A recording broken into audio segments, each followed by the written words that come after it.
Top officials at the White House and Capitol Hill are starting to look into cases of nearly in the past few years. Many of them have something very specific in common. A dozen scientists in the U.S. who have either been found dead or gone missing. በአሁኑ ወቅት በመላው አሜሪካ ከዋይት ሃውስ እስከ ጥብቅ የኒውክሌር ምርምር ማዕከላት ድረስ አንድም ሰላማዊ እንቅልፍ የሚተኛ ሰው የለም ሊባል ይችላል። ሀገሪቱ በታሪኳ ገጥሟት የማያውቅ እጅግ ረቂቅና እጅግ አደገኛ የሆነ የጭንቅላት ጦርነት ውስጥ መግባቷን የሚያሳዩ አስደንጋጭ ክስተቶች በየቀኑ እየተከሰቱ ነው። የአሜሪካን የቴክኖሎጂ የበላይነት የኒውክሌር መከላከያ አቅምና የጠፈር የበላይነት የሚወስኑት ታላላቅ ሳይንቲስቶች አንዱ ከሌላው ጋር በሚመሳሰልና እጅግ በሚያስደነግጥ ሁኔታ መጥፋታቸውና መገደላቸው ሀገሪቱን ወደ ጥልቅ የብሔራዊ ደህንነት ቀውስ ውስጥ ከቷታል። ይህ በአጋጣሚ የተከሰተ ክስተት ሳይሆን የአሜሪካን የሳይንስ አከርካሪ ለመስበር የታለመ የተቀነባበረና እጅግ አደገኛ የሆነ ዓለም አቀፍ ሴራ እንደሆነ የሚጠቁሙ ፍንጮች በየአቅጣጫው እየታዩ ነው። የዚህ አስፈሪ ድራማ መጀመሪያ የሚመነጨው በቅርብ ዓመታት ውስጥ ቢሆንም ከ2023 ጀምሮ ግን ሁኔታው ለመቆጣጠር የማይቻልበት ደረጃ ላይ ደርሷል። በኒውክሌር ጦር መሳሪያ ምርምር፣ በላቁ የኤሮስፔስ ቴክኖሎጂ፣ በኳንተም ፊዚክስ እና በጠፈር ምርምር ላይ የተሰማሩ ቢያንስ 10 የሚደርሱ ከፍተኛ ምሁራን እንደ ጉም መብነናቸው ወይንም በአሰቃቂ ሁኔታ መገደላቸው የአሜሪካን የደህንነት ተቋማት በእጅጉን አስደንግጧል። እነዚህ ሳይንቲስቶች ተራ ምሁራን አይደሉም። እያንዳንዳቸው የአሜሪካን እጅግ ጥብቅ የሆኑ የመንግስት ምስጢሮችን የሚይዙ በቢሊዮን የሚቆጠሩ ዶላሮች የወጡባቸው ፕሮጀክቶችን የሚመሩና የሀገሪቱን የደህንነት ቁልፍ በእጃቸው የያዙ ግለሰቦች ናቸው።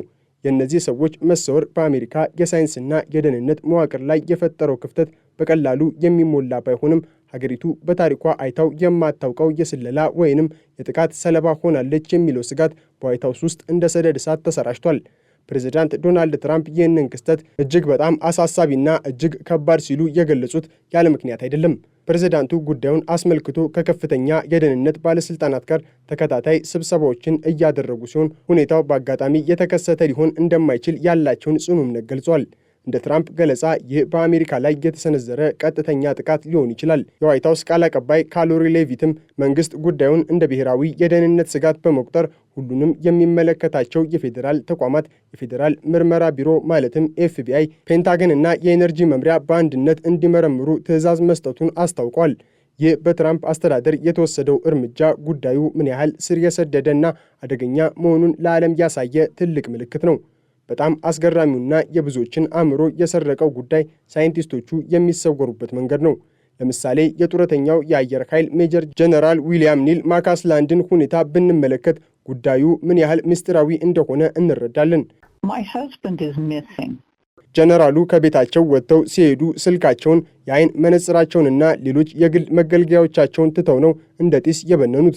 ማካስላንድ የአየር ኃይል የምርምር ላቦራቶሪን የመሩና እጅግ ምስጢራዊ የሆኑ የኤሮስፔስ መረጃዎችን ምናልባትም ከመሬት ውጪ ካሉ አካላት ጋር ማለትም ከዩፎች ጋር የተያዙ ምስጢሮችን ጭምር የሚያውቁ ሰው ናቸው።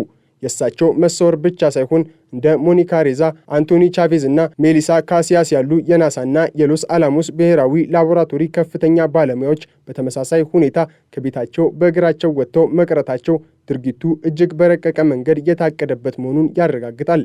እነዚህ ሳይንቲስቶች የተሳተፉባቸው ፕሮጀክቶች ክብደት ሲታይ ጉዳዩ ለምን የአሜሪካን መንግስት እንዳስበረገገው ግልጽ ይሆናል። አንዳንዶቹ በኒውክሌር ጦር መሳሪያዎች ማሻሻያ ላይ፣ ሌሎች ደግሞ በከዋክብት መካከል በሚደረግ ጉዞና በአስትሮይድ መከላከያ ላይ ይሰሩ የነበሩ ናቸው። የሎስ አላሞስ ብሔራዊ ላቦራቶሪ አሜሪካ የመጀመሪያውን የአቶሚክ ቦምብ የሰራችበትና አሁንም የሀገሪቱን የኒውክሌር ምስጢር የሚጠብቅ ማዕከል ነው። የዚህ ተቋም ሰራተኞች መሰወር ማለት የአሜሪካ የኒውክሌር ደህንነት ቁልፍ ለሌላ ኃይል ተላልፎ ተሰጥቷል ማለት ሊሆን ይችላል። ይህ ደግሞ አሜሪካን ለጠላቶቿ የተጋለጠችና መከላከያ የሌላት ያደርጋታል። ከመሰወር ባለፈ የሳይንቲስቶቹ አሰቃቂ ሞት ሌላው የድንጋጤ ምንጭ ነው። የማሳቹሴት የቴክኖሎጂ ተቋም ኤምአይቲ ፕሮፌሰር ኑኖ ሎሬሮ በቤታቸው በጥይት ተመተው መገደላቸው የአሜሪካን የሳይንስ ዓለም በሐዘንና በፍርሃት ውስጥ ዘፍቆታል። ፕሮፌሰር ሎሬሮ በዓለም አቀፍ ደረጃ የሚታወቁ የኒውክሌር ፊውዥን ሊቅ ነበሩ። የእሳቸው ምርምር አሜሪካን ማለቂያ የሌለውና ንጹሕ የኃይል ምንጭ ባለቤት ሊያደርጋት የሚችል ታሪካዊ ግኝት ነበር። የእሳቸው መገደል የምርምር ሂደቱን ለብዙ ዓመታት ወደ ኋላ የሚመልስና የሀገሪቱን የወደፊት የኃይል የበላይነት አደጋ ላይ የሚጥል ነው። በተመሳሳይ መልኩ የካልቴክ የሥነ ፈለክ ተመራማሪ ካርል ግሪልማየር በቤታቸው ደጃፍ ላይ በጥይት ተደብድበው መገኘታቸው ድርጊቱ የታቀደበት ግድያ መሆኑን ያሳያል። ግሪልማየር በጠፈር ውስጥ የውሃ ምንጮችን በማፈላለግና ሌሎች ፕላኔቶችን በመመርመር ረገድ አቻ የማይገኝላቸው ምሁር ነበሩ። የምርምር ማዕከላቱና የፌዴራል ተቋማቱ በከፍተኛ ጥርጣሬ ውስጥ ይገኛሉ። የአሜሪካ ምክር ቤት የቁጥጥር ኮሚቴ ሰብሳቢ ጄምስ ኮመር እንደገለጹት በእነዚህ ሞቶችና መሰወሮች መካከል የተቀነባበረና አደገኛ ትስስር መኖሩን የሚያሳዩ ብዙ ነጥቦች አሉ። ኮመር ይህንን ጉዳይ እንደ ብሔራዊ የደህንነት ቅድሚያ የሚሰጡት አጀንዳ አድርገውታል። የኤፍቢአይ ዳይሬክተር ካሽ ፓቴልም ቢሮ በከፍተኛ ደረጃ እየመረመረ መሆኑንና ከውጭ አገር የስለላ ተቋማት ጋር ሊኖር የሚችለውን ግንኙነት በጥብቅ እያጣራ መሆኑን ገልጸዋል። በተለይም ቻይናና ሩሲያ በአሁኑ ወቅት ከአሜሪካ ጋር በቴክኖሎጂና በወታደራዊ የበላይነት ከፍተኛ ፉክክር ውስጥ መሆናቸው እነዚህ ሀገራት የአሜሪካን ምርጥ አእምሮዎች ለማጥፋት ወይንም ለመጥለፍ እጃቸው ሊኖርበት ይችላል የሚለው ግምት ሚዛን እየደፋ መጥቷል። የሴራ ንድፈ ሀሳቦችን በበኩላቸው ጉዳዩን ወደ ሌላ አቅጣጫ እየወሰዱት ነው። አንዳንዶች ይህ የሳይንቲስቶች እልቂት ከመሬት ውጭ ካሉ አካላት ማለትም ከኤሊያኖች ጋር የተያያዘ ምስጢር እንዳያወጡ ለማፈን የሚደረግ ጥረት ነው ይላሉ። በተለይም ማቲው ጄምስ ሱሊቫን የተባለው የቀድሞ የአየር ኃይል የስለላ መኮንን ስለ ኤሊያኖች ምስክርነቱን ሊሰጥ ጥቂት ቀናት ሲቀሩ ራሱን አጥፍቶ መገኘቱና አሚ ኤክስሪጅ የተባለች ኤግዞቲክ ሳይንስ ላይ ትሰራ የነበረች ምሁር በተመሳሳይ ሁኔታ መሞቷ ጉዳዩ ከመደበኛው ዓለም በላይ የሆነ ምስጢር ሊኖረው እንደሚችል ብዙዎችን ያሳምናል። እነዚህ ግለሰቦች የያዙት መረጃ የአሜሪካን መንግስት ብቻ ሳይሆን መላውን የሰው ልጅ እይታ ሊቀይር የሚችል ምስጢር ሊሆን ይችላል የሚል ስጋት አለ። በአሁኑ ወቅት በመላው አሜሪካ የሚገኙ ከፍተኛ የሳይንስ ተቋማትና ላቦራቶሪዎች በከፍተኛ ፍርሃትና ድንጋጤ ውስጥ ናቸው። የሎስ አላሞስ የናሳ ጄት ፕሮፐልሽን ላብ እና የኤምአይቲ ምሁራን ቀጣዩ ተራ የማን ነው በሚል ስጋት ውስጥ ወድቀዋል። ይህ የሥነ ልቦና ጫና በራሱ የአሜሪካ የምርምር ሥራዎች ላይ ትልቅ እንቅፋት እየፈጠረ ነው። ሳይንቲስቶች ለሕይወታቸው በመፍራት ምርምራቸውን ሊያቋርጡ ወይንም ሀገሪቱን ሊለቁ ይችላሉ የሚለው ስጋት አሜሪካን ወደ አእምሮ ድርቅ ሊከታት ይችላል። ይህ ደግሞ አሜሪካ ለብዙ አስርተ ዓመታት የገነባችው የዓለም መሪነት ቦታን እንድታጣ ያደርጋታል። ፕሬዚዳንት ትራምፕ እና የደህንነት ተቋማቱ በሰጡት ከፍተኛ ትኩረት መሰረት በሚቀጥሉት ሳምንታት የሚወጡ የምርመራ ውጤቶች የዚህን ምስጢራዊ ድራማ እውነተኛ ገጽታ ይገልጻሉ ተብሎ ይጠበቃል። ይሁን እንጂ እስካሁን ድረስ የጠፉትን ሳይንቲስቶች ለማግኘትም ሆነ የሞቱበትን ትክክለኛ ምክንያት በማስረጃ አስደግፎ ለሕዝብ ለማሳወቅ አልተቻለም። ይህ አለመቻል በራሱ ሌላው የድንጋጤ ምንጭ ሆኗል። የአሜሪካ መንግስት የራሱን ከፍተኛ ሳይንቲስቶች መጠበቅ ካልቻለ ሀገሪቱን እንዴት ሊጠብቅ ይችላል የሚለው ጥያቄ በየቦታው እየተነሳ ነው። ይህ የምስጢራዊው ሰንሰለት ጥልቀትና ስፋት የሚጀምረው ደግሞ ከአሜሪካ የጥናትና ምርምር ማዕከላት ሁሉ እጅግ ጥብቅ ጥበቃ ከሚደረግለትና የሀገሪቱ የኒውክሌር ጓዳ ተብሎ ከሚጠራው የሎስ አላሞስ ብሔራዊ ላቦራቶሪ ነው። ይህ ተቋም የሰው ልጅ ታሪክን የቀየረ አቶሚክ ቦምብ የተሰራበት ስፍራ ከመሆኑም በላይ አሁንም ድረስ የአሜሪካን የኒውክሌር ጦር መሳሪያዎችን ደህንነትና ዘመናዊነት የሚጠብቁ ሳይንቲስቶች መሸሸጊያ ነው። እዚህ ተቋም ውስጥ ለዓመታት ሲሰሩ የነበሩት ሜሊሳ ካሲያስ እና አንቶኒ ቻቬዝ እንደ ጉም መብነናቸው የአሜሪካን የጸጥታ መዋቅር ከመሰረቱ አንቀጥቅጦታል። በተለይም የሜሊሳ ካሲያስ ስልክ ፋክተሪ ሪሴት ተደርጎ ማለትም መረጃው በሙሉ ተደምስሶ መገኘቱ ድርጊቱ ተራ የመጥፋት ክስተት ሳይሆን ሙያዊ በሆነ መንገድ መረጃን የማጥፋትና የግለሰቧን የዲጂታል አሻራ የመደምሰስ ዘመቻ መሆኑን ያረጋግጣል።